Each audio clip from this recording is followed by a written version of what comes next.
Hi everyone, welcome to Auburn Yoga and Pilates Center's night number 2 of yoga. Happy St. Patrick's Day to everyone. I didn't have a green shirt to wear, so I decided to be festive and wear my St. Patrick's Day scarf. I know everyone isn't celebrating St. Patrick's Day in the way that they normally would, but I hope that you're still having a good night and enjoying the holiday, because isn't everybody Irish on St. Patrick's Day? So tonight we will do something a little different than we did last night. We will do a yin and restorative class. Again, with the current events going on, people are a little more stressed and anxious. So this is definitely a class that really should help ground you and help calm you. For those of you who aren't familiar with yin and restorative classes, yin poses are very deep, long holds. Sometimes they do have a little bit of an intensity to them. They should never be painful, but they are not quite as restful and relaxing as the restorative poses are. Restorative poses are just that. They are restorative, so they will help you refresh and renew. If you come to take a class at Auburn Yoga and Pilates, which is the business that I own in Auburn, Massachusetts, you will find that generally we hold the yin and restorative poses for about 3 to 5 minutes. Because this is being taped through Facebook Live, I'm going to opt to do them for 3 minutes. Now, if you feel like that's quite not enough time, then feel free to pause me, play this back, pause me, and set up your own timer, because sometimes it is beneficial to stay in the poses a little bit longer. So, I will not waste any more of your time. We'll get started. The only thing that I'm going to do is hit my timer so that I know when 3 minutes are up. We're going to start off very similar to how we started yesterday with a little 2-minute meditation. So you want to find a comfortable seat. You may want to elevate your hips. You want to make sure that you're able to lengthen up through that spine. Really lift up through the top of your head. And relax your hip flexors. So if you find that your knees are hovering up around your belly button and you just can't relax them any closer to the floor, you can sit on a blanket or a pillow, or you could use a box, or if you're lucky enough to have yoga blocks under your knees to support them so that you can relax them down. Once you've settled in, inhaling through the nose, all the air you can fit.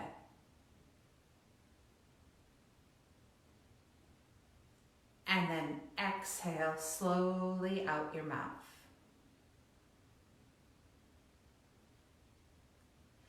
And again, inhaling through your nose, all the air you can fit. And exhaling slowly out your mouth. And one more time with that breath. Inhaling through your nose, all the air you can fit.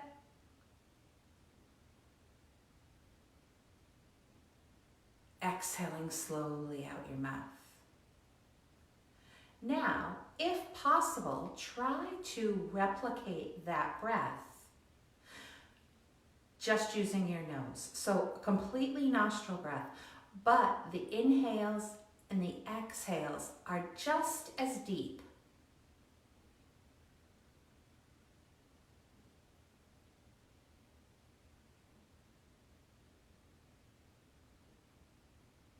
So yesterday we talked about how when you do this yoga breathing, you want to feel your chest and your belly move. If you're just feeling your chest rise and fall, you're not breathing deeply enough. Try to use more of the capacity of your lungs.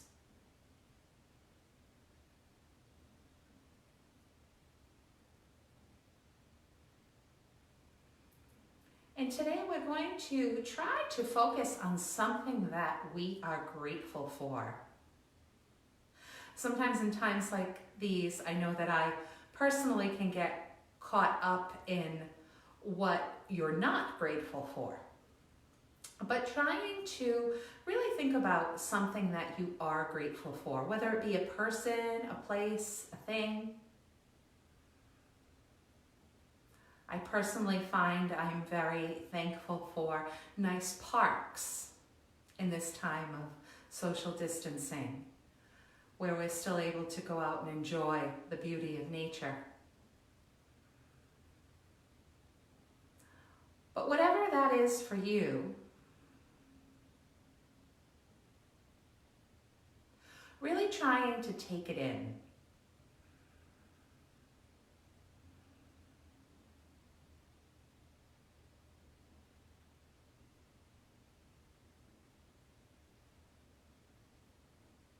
Thinking about what that person, place, or thing makes you feel.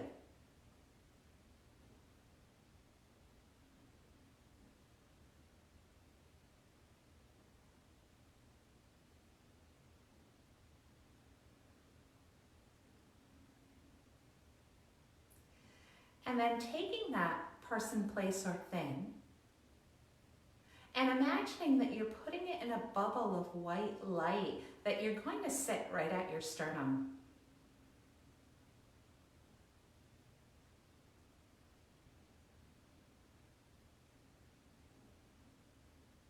Making that thing that you're grateful for a part of you.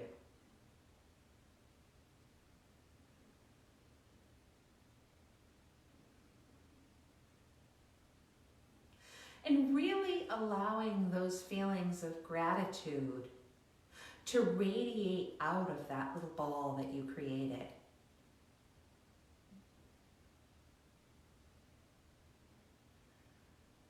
Almost as though you were creating a positive energy that was flowing throughout your body, going all the way up to the top of your head, all the way down to the tips of your toes and everywhere in between. And just sitting 2 minutes in that feeling. Letting it spread more and more.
and beginning to deepen your breath and bring yourself back into the room, switching across those legs. And just like yesterday, we'll start to circle that spine, waking up those energy centers.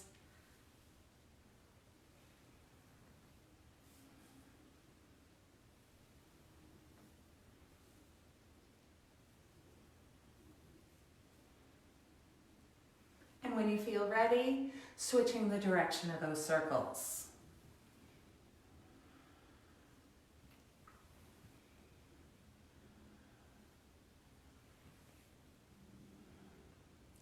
Moving between flexion and extension as you go through these circles. In flexion, you're bringing your sternum closer to your pubic bone. And in extension, you're bringing your sternum further away from your pubic bone. And then holding it in the center. So coming into our first pose, we will come into butterfly. Now, I do have my yoga props, but I recognize that all of you don't have yoga props at home. Of course, you can get blocks on Amazon, or if you're grocery shopping in Walmart or Target this week. But if that doesn't work for you, a sturdy cardboard box or something of the sort will help you out here. So what you're going to do is you're going to take your props and you're going to build sort of a tower. Now this tower is going to be a different height for everyone. So it may be that this happens to be a perfect height for you, or maybe you need to use your hands. Or maybe you need to keep working to find that height that really works for you.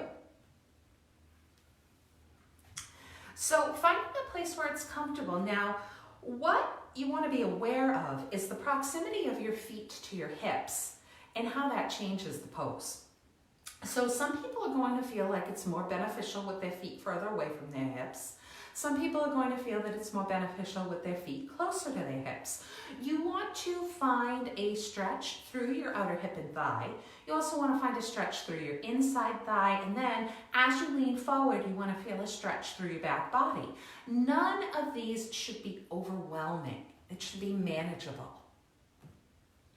And then leaning forward and coming into that restful place. Now, yin yoga is about stillness. So if you're looking at, a yin yoga textbook, you'll learn that the poses are about being very still. However, it doesn't mean that if you've placed yourself into a position that isn't working for you, that you can't change the position. So feel free to adjust yourself up, adjust yourself down, maybe adjust your feet in or out at any point. Hopefully you'll find that once you settle into the place, and once you really bring your attention back into that breath, that you're able to create a little bit more space in the pose than you may have initially thought. Meaning that sometimes once you're in a pose for a little while, surrendering to that breath can allow you to go just a little bit more deeply into the pose.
And then when you're feeling ready, slowly coming up out of this pose.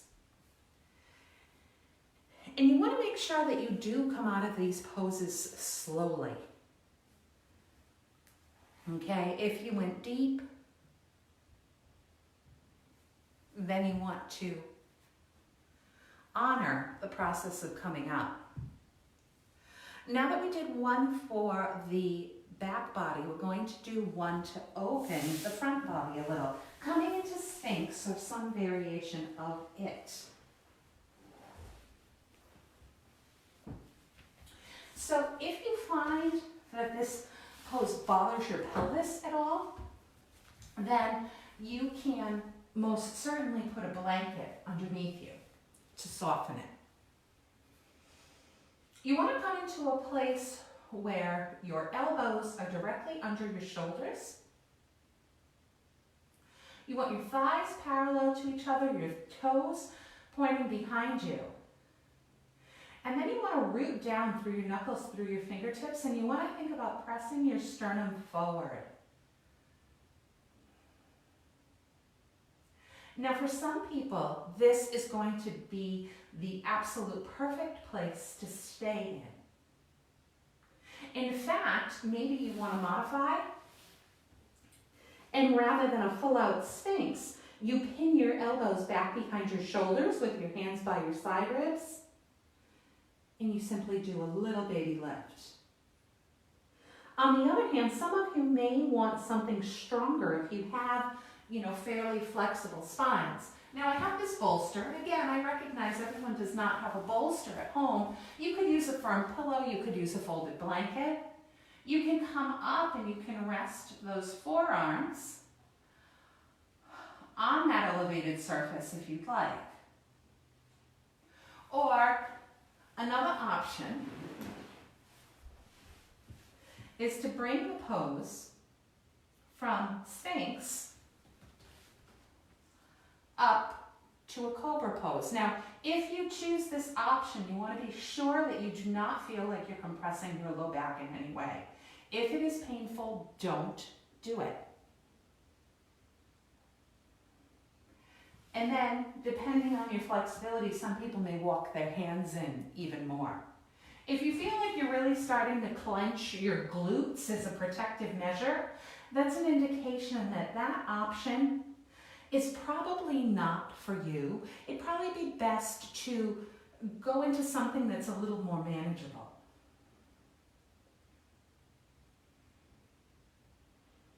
And again, just holding this place. You want to make sure that at no point do you collapse down through your shoulders. You want to maintain that integrity in your shoulder girdle, letting the heads of your shoulders press back ever so slightly.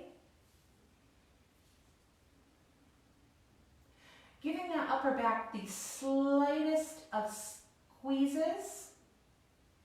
So you're engaging that upper back just slightly to open up that front body.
to spend a whole 3 minutes here just using it as a transition pose. We'll stack those arms and rest the forehead on top of those arms in a crocodile pose.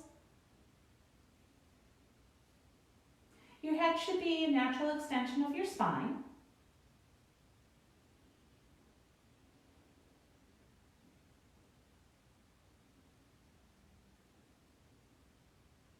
Just feeling that back decompress in this pose. This is a great pose to stretch your back.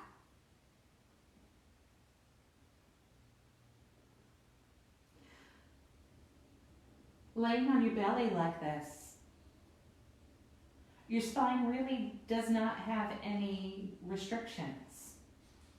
Even when you're laying on your back, you have that slight pull of those organs moving down toward the spine. Here, the spine's on top, so it can relax. And then taking those hands, bringing them by your side, lifting yourself up into an all-fours position, and then transitioning into a seated position. We'll come into caterpillar. So taking those legs out in front of you. Now again, you may find that you want to sit on something to elevate your hips if you're not comfortable. Now, again, recognizing that you may not have a bolster, you may want to take some of your larger pillows, place them on your thighs. You may want to take several folded blankets and place them on your thighs, maybe in conjunction with a pillow. Now, some people will just simply place something on their legs and lean forward. That's literally a little bit of a stretch for some people. So, taking blocks is an option. So, one thing that sometimes people do is they create a little table. And again, you could, do this, I'm sure, with things around the house, using a firm cushion, or you could just stack yourself up the way that we were before. And then just leaning forward, trying to find a stretch in your back body. Now, some people may feel back of the torso, and other people may feel back of the legs, all depending on your flexibility and where you hold your tightness.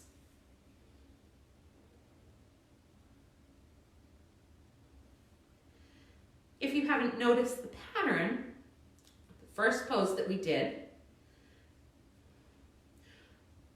open to the thighs and the back body. The last pose that we did opened the front body, and now we're back to back body.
And coming up.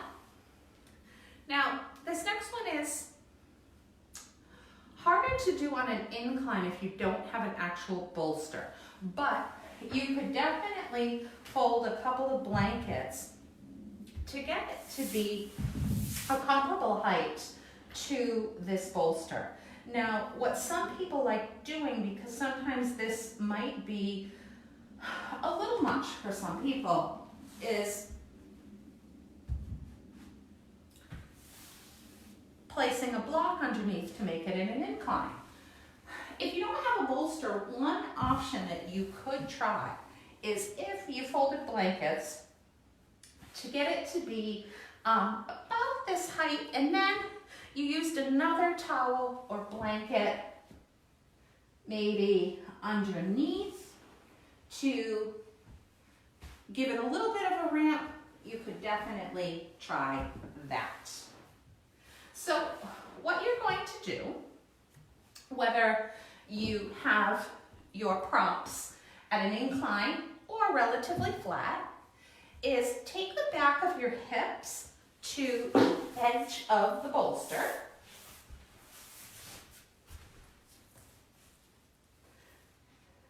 And come back. So you're going to take your arms out to the side,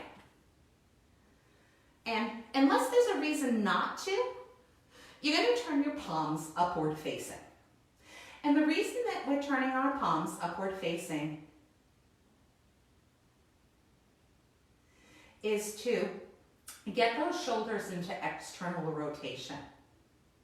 And when the shoulders are in external rotation, it makes it much easier to facilitate the opening of the front body. So our front bodies tend to be tight and they tend to be weak because we spend much of our day leaning over a computer or a steering wheel, or maybe simply just not using the most appropriate posture that we could.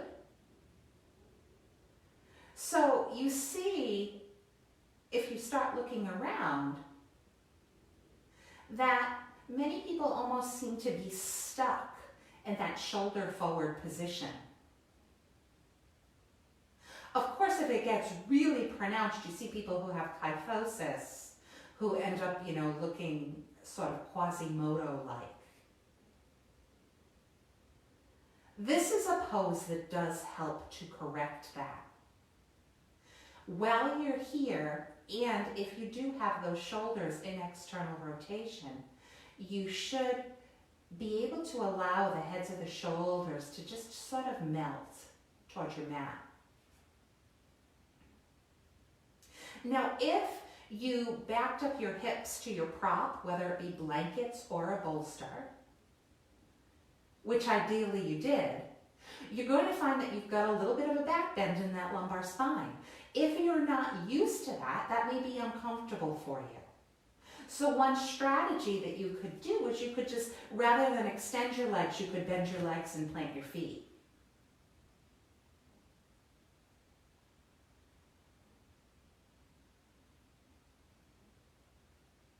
Again, it's always about finding the place that is the most comfortable for you, wherever that is.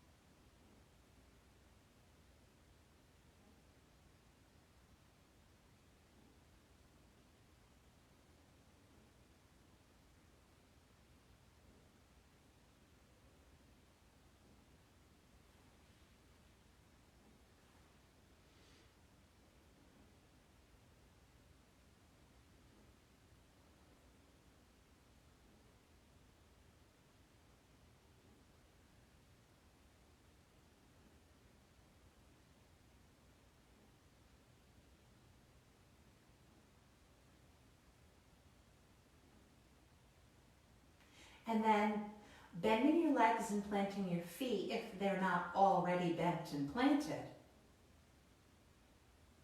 And you decide what makes the most sense. Does it make the most sense to lift yourself straight up, or does it make more sense to roll over to the side and lift yourself up? And you decide. And then coming back into a seated position. So this is another one where most people will benefit from having a prop of some type. Now, it may be several pillows, and you may find that you need something to change the degree that those pillows are on.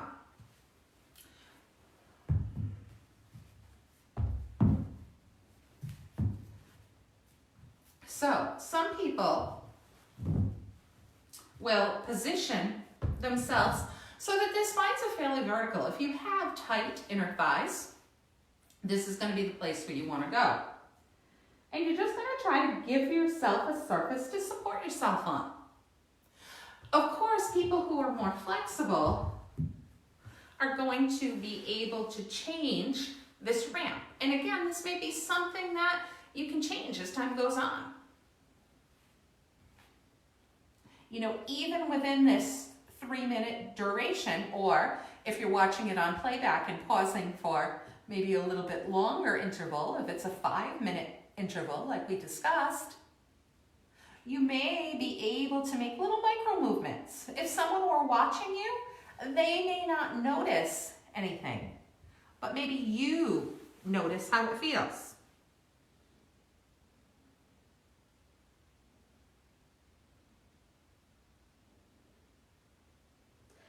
You can also decide what degree you want your legs angled at.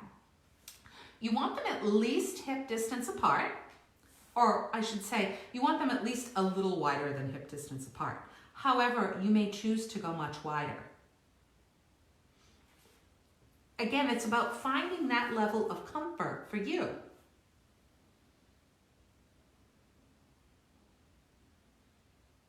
You want to make sure that you keep your knees pointing upward.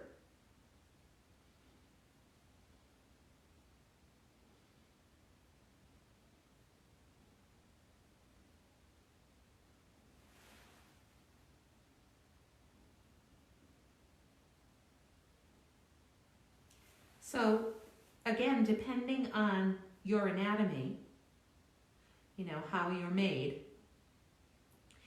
is where you'll probably feel this the most. It may be your hamstrings, it may be your inner thighs, it may be the back of your torso,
and then very slowly coming up out of this one.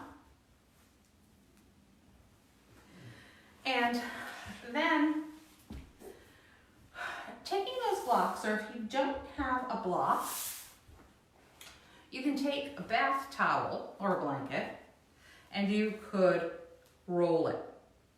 And obviously you can roll it into different configurations. So you could place one roll for instance, if you don't have a block, you could take a fairly large bath towel or blanket, roll it, and you've created a little round prop.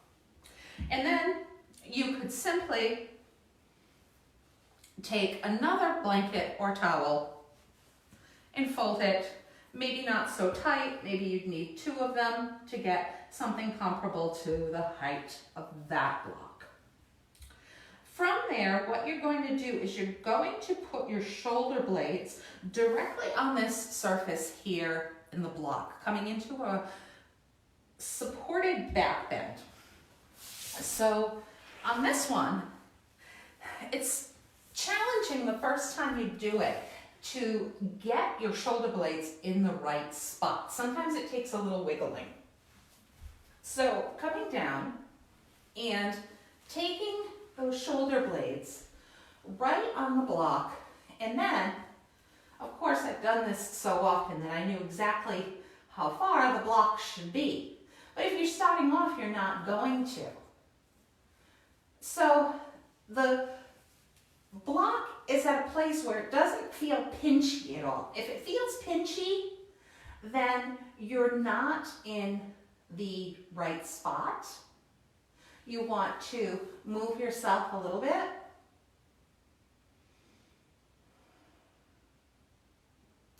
So this is ideal if you do have yoga blocks at home. And again, if you don't today, no big deal, do it with a blanket. But I'd encourage you to pick up a pair of yoga blocks the next time you're shopping. They're not that expensive, and they really do come in handy. Once you find the place that your shoulder blades should be in this pose, it ends up being delightful.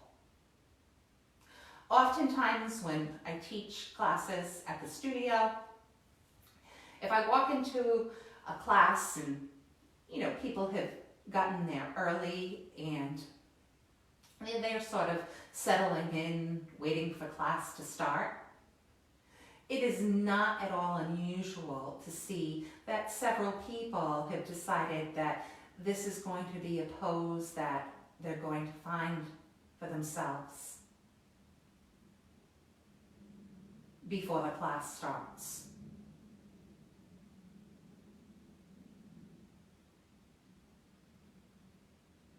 It is really restorative for the body.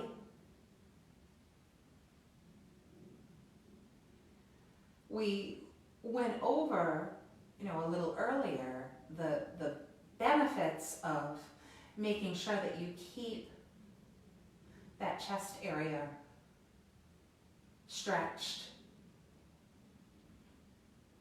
flexible, making sure you counterpose it with all those forward shoulder movements that we tend to do. But these poses too are also referred to as heart openers. Hopefully for obvious reasons, you can see that they do open that area in the heart. For that reason, sometimes people will note that they feel a little more emotional when they're doing a pose like this. It's not just sort of anecdotal, that it really does open your heart. So don't think that it's strange if you do get a sudden surge of emotion. This is another one where if you find that it's a little too strong with your legs extended, you can always bend your legs and you can plant your feet.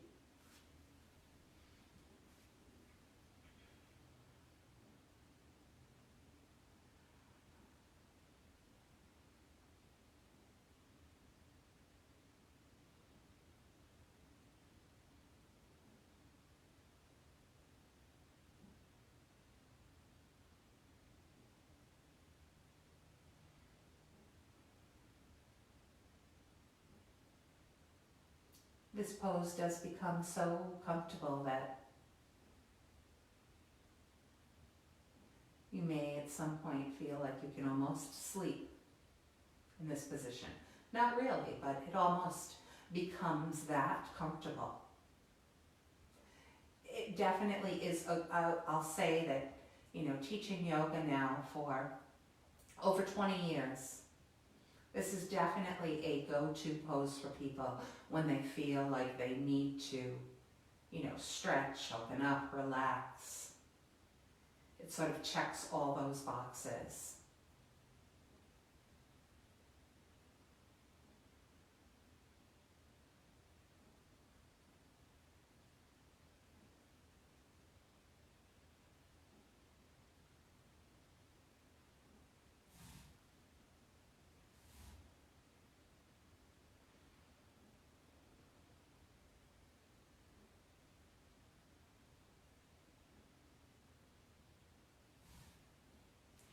And then bending your knees and planting your feet. Again, you can lift right up off the blocks, or if it makes more sense, you can roll to the side and come up off the blocks, entirely up to you.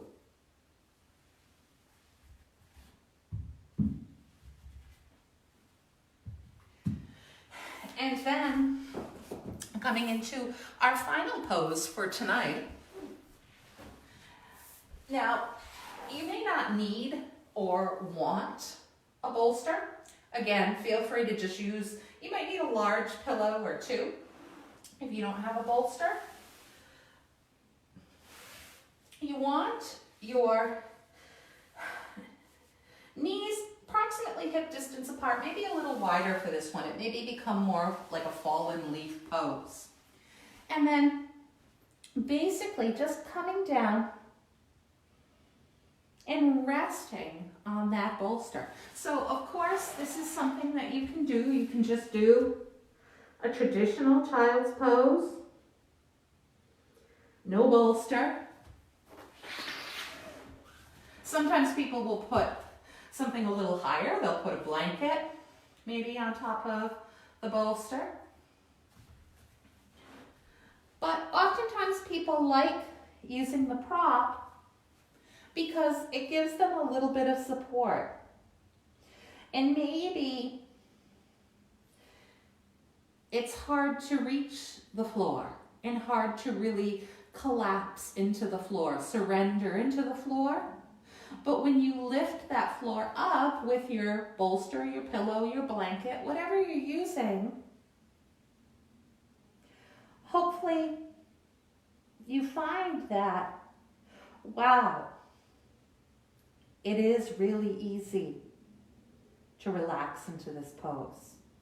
Now, if you have any existing knee issues, then you can always take a folded blanket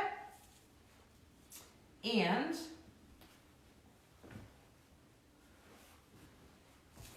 you can place that blanket somewhere around that knee crease, and you can see that when I do that, I can still relax, I can still release, I can still get that stretch around my sacrum, but I'm not going into deep knee flexion, which is, an issue for some people. So feel free to do that if you find it's helpful. When you come into this restorative child pose, you can place your arms wherever they're comfortable. Some people like reaching them forward. Some people like keeping them sort of tucked by their side.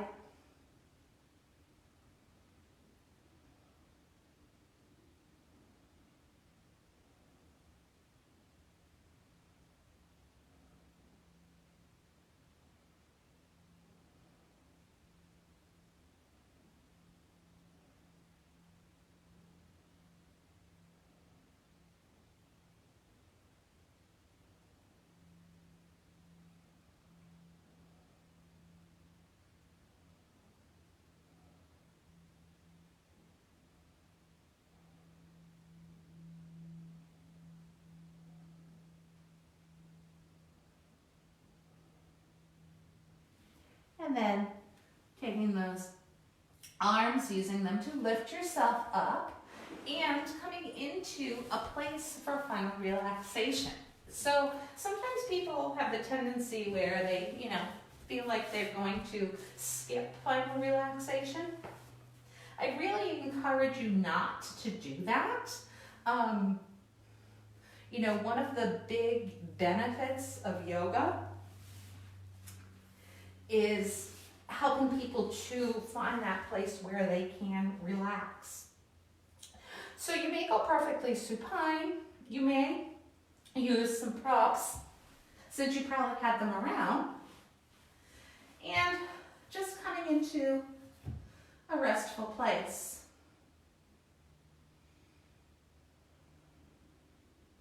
Again, if possible, you want to turn your palms up to the ceiling.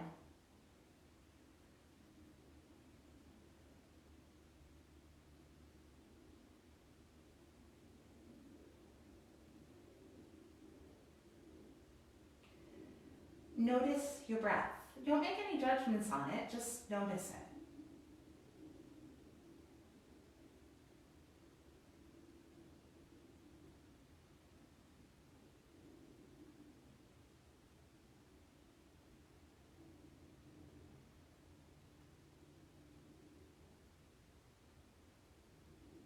If you are in a place of calm and relaxation, hopefully your breath is reflective of that.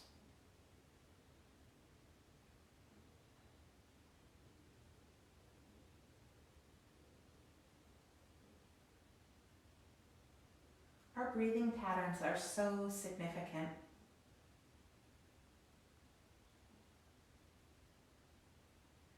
The next time you find yourself in an anxious or stressful place, check in with your breath.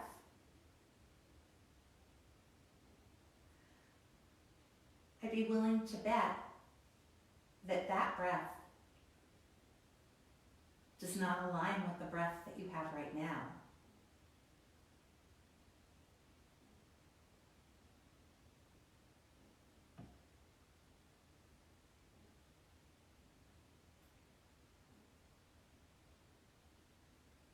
So remember that you can return to this breath anytime that you need to.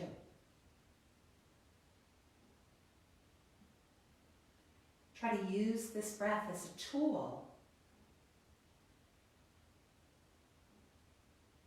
to help you relax in situations when you need it.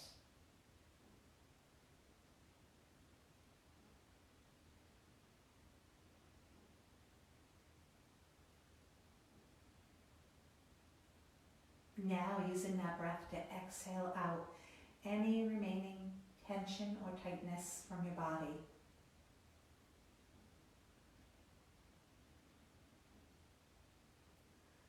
Starting down with your toes, your feet, your ankles, up through your calves, your shins, your knees, your thighs, your hips, your belly, your back, your chest, your shoulders, your arms, your wrists, your hands, your fingers, your jaw,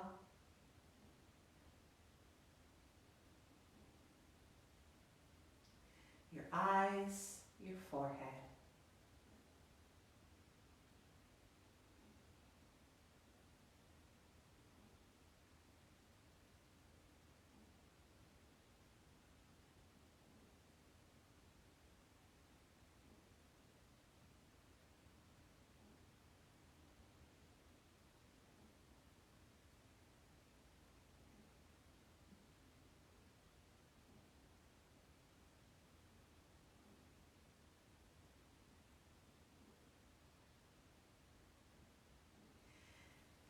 And then slowly beginning to deepen your breath, starting to bring movement into your limbs. very, very slowly, and only when you're ready, rolling over to one side and lifting up into a seated position. Once again, lifting through the crown of your head, grounding through your sitting bones, relaxing your shoulders and your knees.